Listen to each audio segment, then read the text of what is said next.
When it comes to the Cincinnati Bengals, it's very easy, frankly, to sit there and say that until Andy Dalton plays better or they get a better option at quarterback than Andy Dalton, that the Bengals will always kind of toil as being just a little bit better than middle of the pack, a team that can find a way to make the playoffs, but it isn't going to make any noise in the playoffs and most certainly isn't going to be a real deal championship contending team.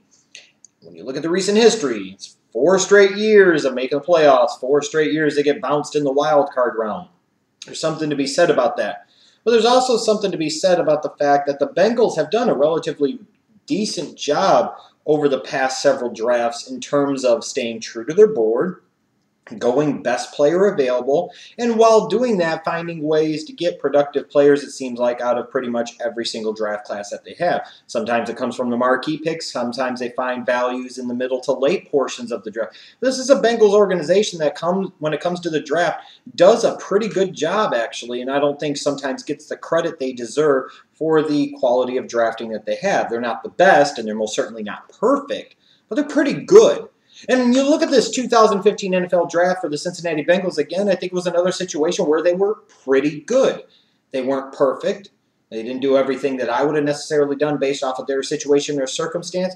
But you can understand why they did what they did. There were no dramatically huge reaches, even though some people might argue the first-round pick was a bit of a reach, an offensive tackle coming off of a torn ACL. These were players that you could argue were best player available on the board at that particular time, especially when you look at the first 4 rounds in terms of who they took. And this is likely to be a draft that produces a couple of key contributors for the Bengals going forward. Now, in terms of their draft, I thought it was very interesting to see this team go offensive line with their first 2 picks, both in Ogbuehi and Fisher. You know, you could have maybe made an argument that Fisher might have been the guy in round number 1. I was very surprised, frankly, to see that they ended up with Fisher in round number 2. Now, in terms of Ogbuehi, you're talking about a guy that, following in the footsteps of Luke Jokel and Jake Matthews, played right tackle at A&M, flipped over to the left side, and he was going to be that next left tackle, that next blind side protector to come from the Aggies program and step into the NFL. And that may be ultimately what he is, although he could end up being more of a right tackle or perhaps even an interior lineman long term.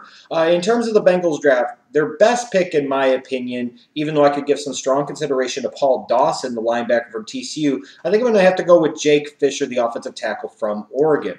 While far from a fully ready prospect and far from a completely polished tackle, he's a guy that I think has some versatility to be able to contribute, perhaps playing inside at guard right away. But you got to like his feet at athleticism long-term outside at tackle, whether that be left tackle or right tackle, or maybe you just keep him in and make him a more athletic version of a guard. And I thought the fact that they were able to get him where they got him in round number 2 was a tremendous steal, because there was a lot of talk of him sneaking into the bottom portion of round 1, and instead the Bengals basically got him near the bottom portion of round number 2. In terms of other picks that I really like for the Bengals and picks that could surprise, I look at guys like Paul Dawson and Marcus Hardison, and I would even throw in Josh Shaw, as long as he's not making up stories. You know, you're talking about a guy in Dawson that a lot of people really liked, although you saw some people that really didn't like him. He didn't test out well at the combine. You know, there's some questions in terms of his character from an attitude standpoint. I believe one phrase said about him is that he's a bit of a knucklehead, and I think that even came from his TCU head coach, Gary Patterson.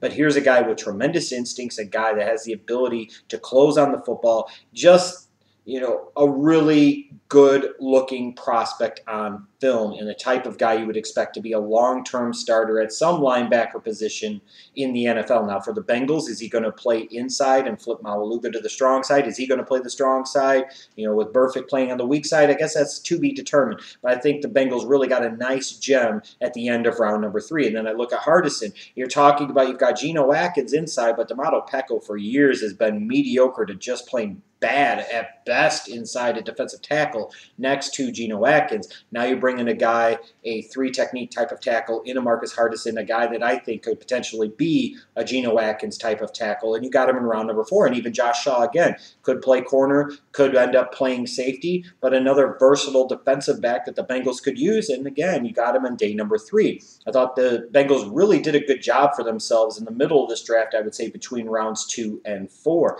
Now, in terms of things that I would second guess, one thing I would second guess is the Ogbuehi pick. It's not just because of Ogbuehi. Look, You know, if you've watched this channel for a while, I always thought Ogbuehi was extremely overrated when healthy. All this top 5, top 10 talk I thought was ridiculous.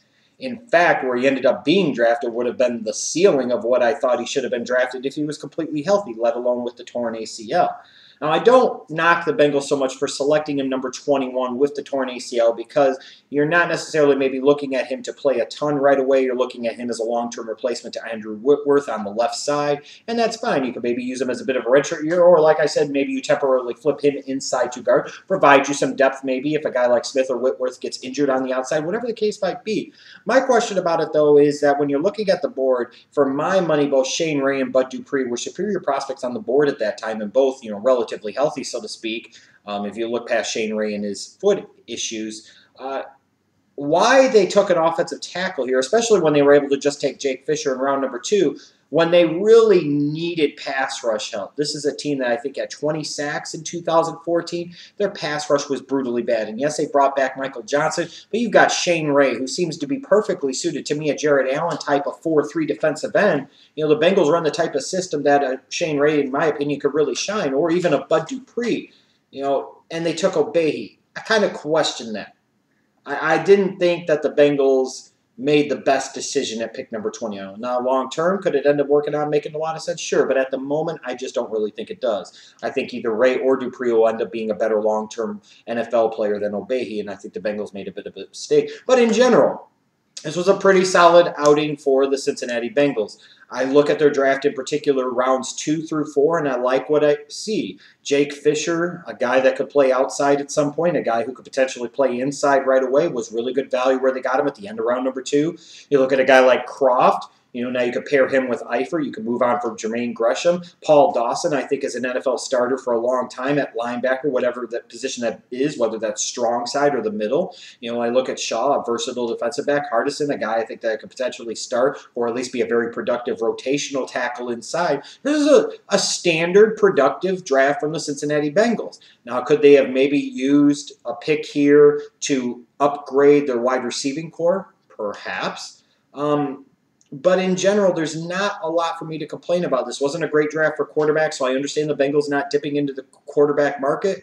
I got to look at the Bengals and probably give them something like a B-. I think this is a draft you can pretty much put your money on that they got 2 or 3 long-term contributors out of. And when you can do that consistently year in and year out, that's why you're able to put yourself in a position where at least, if nothing else, you're threatening to make the playoffs every year.